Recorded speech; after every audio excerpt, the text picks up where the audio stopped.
Hey guys, it's Caleb from Caleb Boosters Trains here today, and in today's video we're actually going to do a little overview of my 4x8 Southern themed train layout and just the plans that I have for the future. So let's go ahead and get started.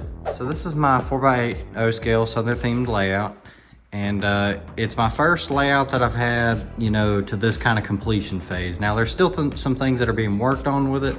Obviously we've got an entire empty section here, but we're going to go over my plans for that in the future. And yeah, so let's go ahead and get started over here. This is one of the first laser kits I've ever put together. It's a Blair Line Hobbies, I believe, general store kit. And I'm not gonna lie, this is kind of a pain to put together at first because I don't know if you've ever painted laser cut kits, but they love to warp. No matter what you do, they love to warp. So I actually had to leave books sitting on top of them for a couple days just so that the pieces would lay flat. But I could not be happy with how this thing turned out. I think it looks fantastic, and especially the vintage signs on the side of it here. And I've actually put a custom sign on the back here. I'm from North Carolina, so you know I had to get a custom printed Cheerwine sign and actually put that on the back. But I could not be happier with how this thing turned out. And I've got the parking lot here. It's kind of like cut off, you know, just to make the layout not feel like a very simple loop. It kind of creates a lot more depth, and I've put some trees around it just to make it look a lot better. But this right here leads into the downtown area. Now this is nowhere near complete, although I've got some of the buildings. I am still missing one. That will be the Woodland Scenics Toy and Hobby Shop building. But here we've got my downtown road. These are plastic 1x8 or 1/8 inch sheets off of Amazon, but these came out looking fantastic. What I did is I spray painted these using some spray paint. I actually weathered them using graphite from a pencil. I just rubbed the graphite on it and smeared it with my hands and then clear coated it, and I could not be happier with how this looked. Now with the weathering, I made everything go on this line so that it looks like over time the cars have actually drove over it and creates those lines. But yeah, this looks fantastic. And I did the same kind of technique with the sidewalks here. These are made out of actual foam board from Hobby Lobby, if I'm not mistaken. But right here we've got the Woodland Scenics Boyd's Billiards building, and this is special to me because back there is actually a pool table. I love playing pool. It's my favorite thing in the world to play other than trains. So yeah, I had to get this building when I seen Boyd's Billiards. It was a no-brainer at that point. And then coming over to this side is actually Harrison's Hardware. This came without lights, so I had to put my own lights in, and the original one that came with lights apparently did not have them on the back windows. So what I did was I actually customized it where some windows are blanked out and some aren't, so that it made this look a whole lot better, because this is the view of the layout you see when you first see it. So this looks a whole lot better than if I was just to leave it blank. Now if we come over here, we'll actually see the MTH Rail King station. Now, if I'm not mistaken, these stations are really hard to find. From what I found, I remember I spent a whole year trying to find it, but I got it because it looks very similar to a lot of the stations we have here in North Carolina, especially the one in the North Carolina Transportation Museum. It looks kind of similar to this, especially with the color and stuff. So I went ahead and I picked that up, and I could not be happier with how this thing looks. It fits perfectly in the downtown area. Now, I do plan on adding some lines and stuff. This will actually be a line right here down the road, and there'll be parking lot lines here. So that's what this section coming off is. I have not figured out what's gonna go here yet, but whatever it is, I'm sure it'll look good. I just need to figure out what I'm gonna do with this section. Now, over here in this corner is one of the most recent additions, and I don't know if this is where it's gonna live permanently. It is a little Walthers speeder shed that was already pre-built. Thank you to my beautiful girlfriend for this. Nice Christmas present. Now, if we head over here, we have my Menards water tower. Now, this Menards water tower, I was conflicted between this one or trying to find a Broadway Limited operating one.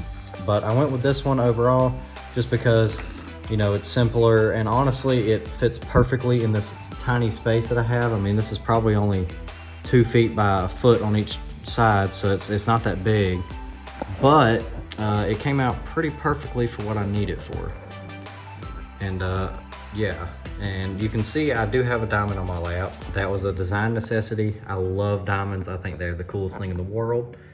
But yeah, so we will go ahead and move over to my industrial area. I know it's not very much at this moment. The only thing I have is a switch tower that came in the same kit as that. But these are printed to scale, so they will fit. This is going to be the H&H Feed Mill by Woodland Scenics, and then this one will be the Morrison Door Factory by Woodland Scenics.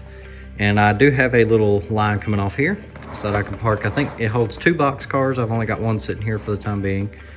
But that should be pretty sweet. That I'll have the loading dock, and then right here will be the loading dock for the feed mill for grain cars, so they could just kind of pull off on the side off the main line and, you know, deliver their goods.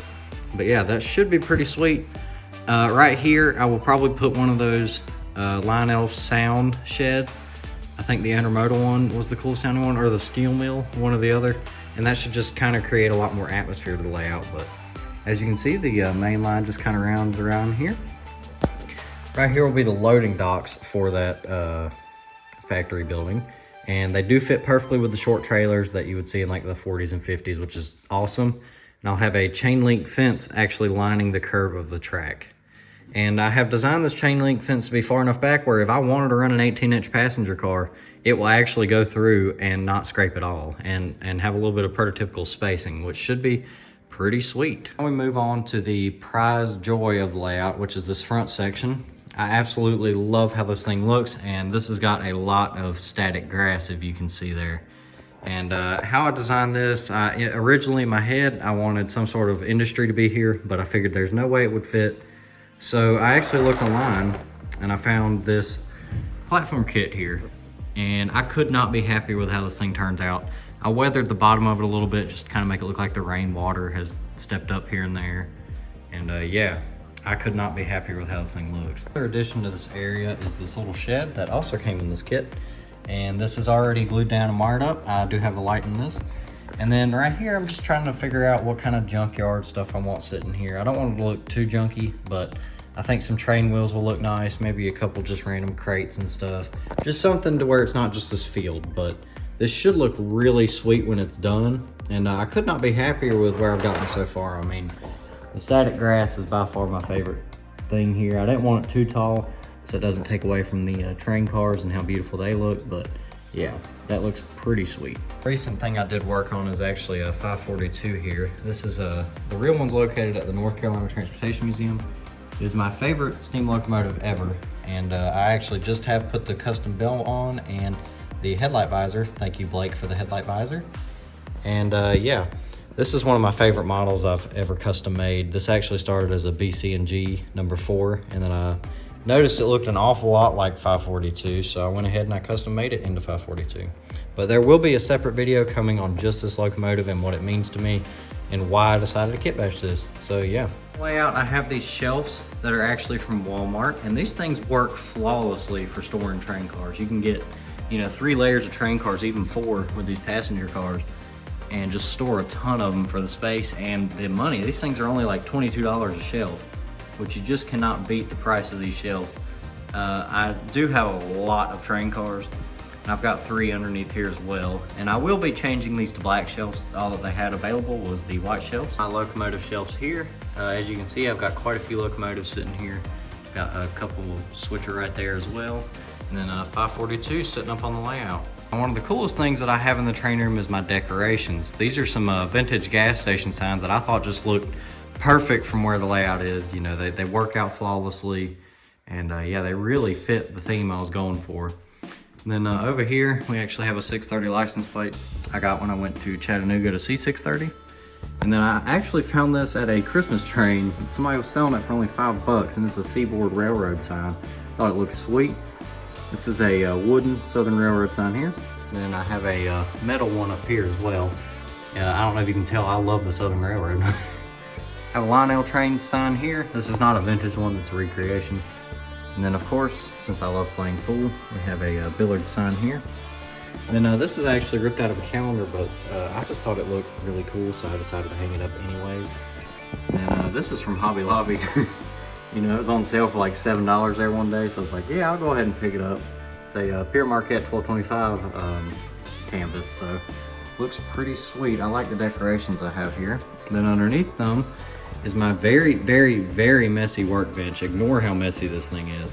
You know, I was up all night working on fixing 542 with the bell and stuff, and then all the other decorations I've been working on the layout, so just ignore the ginormous mess that's here. Here is my smoke fluid shelf with also some blue bottles and also the Lila Bell 108 loop for the steam locomotives and the diesel. Right here is where I keep most of my shakers. There are some layered behind there as well. It doesn't take much to get the look I've got on the layout. You know, I try to keep it as minimal as possible just so the layout work kind of goes faster. And I got some more glue down here and my spray paint and a couple more shakers and some Smooth It for roads, which I never got to using. Overall, I'm pretty happy with everything that I have done so far to the layout. It's definitely nowhere near complete, and it's going to take a lot of time to get it complete, but it should be pretty sweet whenever it is. And so far I've been able to get some awesome shots of trains running on this. But yeah, I want to thank everyone for tuning into this short video. You know, it's not the most detailed video in the world, but it's just kind of the progress that I have so far. Could not be happier with what all I've made. You know, it takes a lot of time and money to do all this stuff, and you know, I think it looks pretty sweet overall. I have been putting a lot of time and effort into investing in train cars and locomotives, and now I'm going to start investing more in the scenery. You know, I built up quite a fleet of train cars and locomotives, which I always keep looking for more. It's just how it is, you know, that's the fun part, right? But yeah, thank you everyone for tuning in, and I'll see you on the flip side.